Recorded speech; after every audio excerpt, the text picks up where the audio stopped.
ये ड्रामा का third part है जहाँ पर हम देखते हैं कि सोंग दाही की मॉम सोंग दाही के हस्बैंड से मिलने आती है, जहाँ पे वो कहती है कि मुझे बहुत ज़्यादा बुरा लगा कि सोंग दाही शादी के पहले दिन ही अपने घर वापस आ गई। पे उसका हस्बैंड उनसे पूछता है कि आपको सोंग दाही ने कुछ भी नहीं बताया, जहाँ पे वो कहती है कि नहीं नहीं मुझे तो कुछ नहीं बताया, तुम ही बता दो क्या रीज़न था। पर वैसे भी शादियों में तो छोटे मोटे झगड़े होते ही रहते हैं, हमें तो एक दूसरे को माफ़ कर देना चाहिए। जहाँ पे उसका पति बोलता है कि आप इतना एफर्ट मत लगाइए क्योंकि मुझे नहीं लगता कि कुछ हो सकता। मैंने दाही से बस इसलिए शादी की थी क्योंकि मेरी मॉम ने कहा था कि मुझे तेज लड़की नहीं चाहिए। इसके अलावा दाही को मेरी मॉम के साथ तो रहना भी पसंद नहीं है। जब मैं उसे अपनी मॉम से मिलाने लेके गया था, वहाँ पे वो मेरी मॉम से बातें करने के बजाय वहाँ पे बैठकर बर्तन धो रही थी। ये सुनकर दाही की मॉम अचानक से बहुत ज़्यादा निराश हो जाती है और वो बहुत ज़्यादा शॉक भी हो जाती है ये बातें सुनकर। वहाँ पे दाही का हस्बैंड दाही की बुराई कंटिन्यू करता है। वो कहता है कि दाही के पास तो कोई स्किल्स भी नहीं है, यहाँ तक कि उसने अच्छी कॉलेज से पढ़ाई तक नहीं की है, अभी तक इस उम्र में इंटर्न है, और ना ही वो कुछ ज़्यादा सुंदर है। ये सारी बातें सुनकर दाही की मॉम और भी ज़्यादा टूट जाती है और उन्हें बहुत ज़्यादा गुस्सा आता है।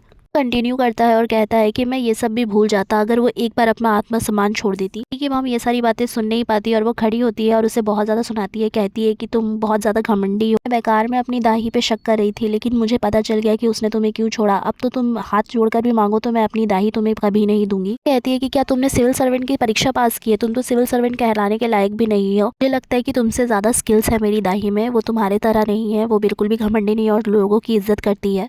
दाई की मॉम से ये सारी बातें सुनकर वो बहुत ज़्यादा शॉक हो जाता है। यहाँ हम दाई की मॉम को देखते हैं जो ये सारी बातें अपनी बेटी के बारे में सुनकर बहुत ज़्यादा दुखी हो जाती है। यहाँ उन्हें दाई के लिए बहुत ज़्यादा बुरा लग रहा होता है। हम दाई को देखते हैं घर में जहाँ पे वो बर्तन धो रही होती है। उसकी बड़ी बहन कहती भी है कि तुम बर्तन मत धो, जहाँ पे दाई कहती है कि नहीं नहीं मैं धो लूंगी, नहीं तो वो माँ आकर यहाँ पे धोने लगेंगी। जहाँ पर हम देखते हैं कि दाई का बड़ा भाई भी आ जाता है और दाई के बड़े भाई के आने के बाद वहाँ पे उनकी माँ भी आ जाती है। फिर उनकी मॉम दाई के बारे में पूछती है तो उनका ब्रदर कहता है कि वो बर्तन धो रही है। दाई को बर्तन धोता हुआ देख उनकी मॉम बहुत ज़्यादा गुस्सा होती है और कहती है कि दाही तुम बर्तन क्यों धो रही हो, यहाँ पे और लोग हैं बर्तन धोने के लिए, तुम आज से बर्तन नहीं धोंगी। ये बोलकर दाही की मॉम अपने रूम में चली जाती है, जहाँ पे वो हर किसी को फोन कर कर कहती है कि अपने गिफ्ट के पैसे ले लो, दाही ने अपना घर छोड़ दिया है। यहाँ पे जो कॉल पे था वो पूछता है क्या ये डिवोर्स है, जहाँ पे वो कहती है कि नहीं ये डिवोर्स नहीं है क्योंकि शादी रजिस्टर्ड नहीं थी। उनकी ये सारी बातें दाही और दाही के भाई बहन दोनों सुन रहे थे। शिफ्ट होता है और हम यहाँ हॉस्पिटल में क्युंजू को देखते हैं जो नाही को मैसेज करने वाला होता है, लेकिन नाही मैसेज करती है और कहती है कि ऑफिस से निकलते ही मुझे कैफे में मिलना। फिर हम अचानक से उसी अनजान इंसान को देखते हैं जिसका एनकाउंटर दाही के साथ हुआ था। वहाँ पे हम क्युंजू और उस पर्सन की कॉन्वर्सेशन से समझते हैं कि ये दोनों असगे भाई हैं। हम इन्हें डिनर करते हुए देखते हैं जहाँ पे क्युंजू उससे पूछता है कि तुम टर्की से यहाँ पर कैसे आए और माँ को बताया है। मैं आपको बता दूं कि ये ड्रामा का सेकंड मेन लीड है जिसका नाम है जेसॉक। कहता है कि नहीं मैंने माँ को नहीं बताया और मैं चाहता हूँ कि तुम भी ना बताओ। जहाँ पे क्युंजू उससे पूछता है कि क्यों तुम क्यों नहीं चाहते कि मैं माँ को बताऊँ। हमें वो कहता है कि मैं कुछ दिन अकेले रहना चाहता हूँ। सीन शिफ्ट होता है और हम नाही को अपने घर में आते हुए देखते हैं जहाँ पे वो दाही के साथ कुछ समय बिताना चाहती थी। यहाँ पे हम टेरेस पे सारे भाई बहनों को अच्छा समय बिताता हुआ देखते हैं, जहाँ पे सोंग नाही बातों ही बातों में बता देती है कि उसके हस्बैंड ने उस पर चीट किया था। तो उसके दोनों बड़े भाई गुस्सा होने लगते हैं। वहाँ पे नाही कहती है कि चुप रहो, इसकी बातें तो पूरी सुन लो। यहाँ दाही उन्हें सारी बातें बता देती है कि कैसे उसके पति ने डबल डेट किया था, जब वो उसे डेट कर रहा था तब उसे वो किसी और को भी डेट कर रहा था। सारी बातें सुनकर वो लोग बहुत ज्यादा गुस्सा होने लगते हैं, यहाँ तक कि नाही भी बहुत ज्यादा गुस्सा हो जाती है। दाही कहती है कि मुझे देखकर नहीं लगा था कि वो लड़की बहुत ज्यादा तेज है, मैंने उन दोनों को अपनी शादी के दिन ही किस करते हुए पकड़ लिया था और मुझे बहुत ज्यादा बुरा लगा था।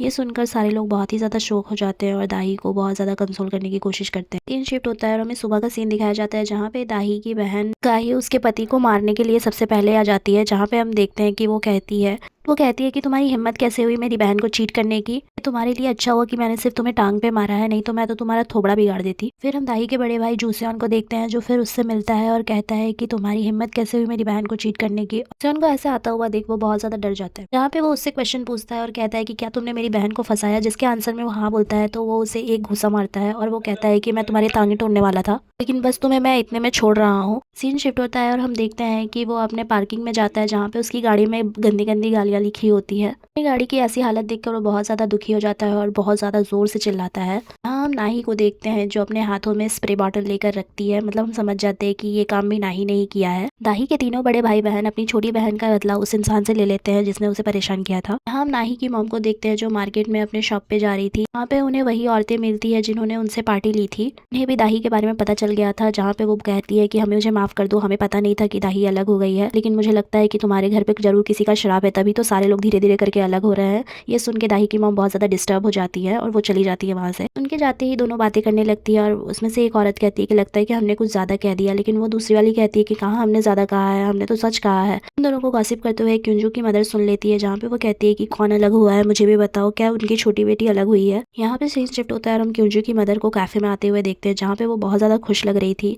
यहाँ पे वो कहती है कि लगता है इनके सारे बच्चे श्रापित हैं। यहाँ हम दाही की आंटी और दाही के फादर को देखते हैं, जो लोग दाही के मदर को फोन मिला रहे थे, लेकिन उसका फोन में अनरीचेबल आ रहा था। यहाँ पे दाही की आंटी कहती है कि वो तो बोलकर गई थी कि काम पे आएगी, लेकिन अभी तक आई क्यों नहीं। फिर दाही के फादर कहते हैं कि चिंता मत करो, वो आ जाएगी। यहाँ हम नाही को देखते हैं, जो कि अपनी सिस्टर इन लॉ की बातों को काम करते हुए इमेजिन कर रही थी। लेकिन फिर नाही को कॉल आता है, जहाँ पे हम देखते हैं कि नाही की मदर ने उसे कॉल किया था। हम लोग देखते हैं कि वो लोग कैफे में एक साथ बैठे हुए थे, जहाँ पे नाही की मॉम बता रही थी कि दाही के हस्बैंड ने उन्हें क्या क्या बताया। वो कहती है कि अच्छा वो वही उससे अलग हो गई, नहीं तो मुझे बहुत ज़्यादा दुख होता। पता नहीं मेरे ही बच्चों के साथ ऐसा क्यों होता है, मैंने तो कुछ भी गलत नहीं किया और मैं तो एकदम सिंपल सी ज़िंदगी मांग रही हूँ, क्या मैं कुछ ज़्यादा मांग रही हूँ। लोग तो सिर्फ हमारी ही फैमिली की गॉसिप करते रहते हैं, यहाँ तक कि सामने आकर ताने मार के जा रहे हैं। पता नहीं सामने ऐसा बोल रहे तो पीठ पीछे क्या ही बोलते होंगे। अपनी मॉम की ये बातें सुनकर नाही कहती है कि ऐसा कुछ नहीं है माँ। इस सीन में हमें लगता है कि नाही अपनी मॉम को कुछ बताना चाहती है, लेकिन उसकी मॉम उसकी बातें नहीं सुनती और उसे कहती है कि तुम ध्यान से सुनो, 3 लोगों के डिवोर्स ऑलरेडी हो गए हैं और अगर तुम्हारी शादीशुदा जिंदगी में कुछ भी हुआ तो मैं अपने आप को कभी माफ नहीं कर पाऊंगी।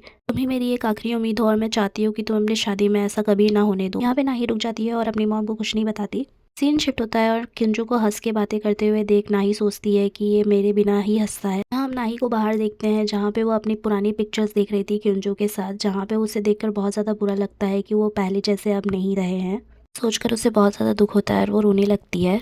हम क्युंजू को देखते हैं, जिसे नाही का कॉल आता है, जहाँ पे नाही उसे कह रही होती है कि तुम हमारे फेवरेट जगह पे आना, जहाँ पे हमने बातें करते हैं। सीन शिफ्ट होता है और हम क्युंजू और नाही को एक साथ देखते हैं, जहाँ पे क्युंजू उसे अपने भाई के बारे में बताने वाला था, लेकिन नाही कहती है कि चलो हम लोग डिवोर्स ले लेते हैं। ये सुन के क्युंजू बहुत ज़्यादा शॉक हो जाता है। तो इस पार्ट के लिए बस इतना ही। अगर वीडियो अच्छा लगे तो लाइक शेयर सब्सक्राइब जरूर करें ऐसी ही वीडियोज़ के लिए, और अगले पार्ट के लिए हमें सब्सक्राइब कर ले। बाय।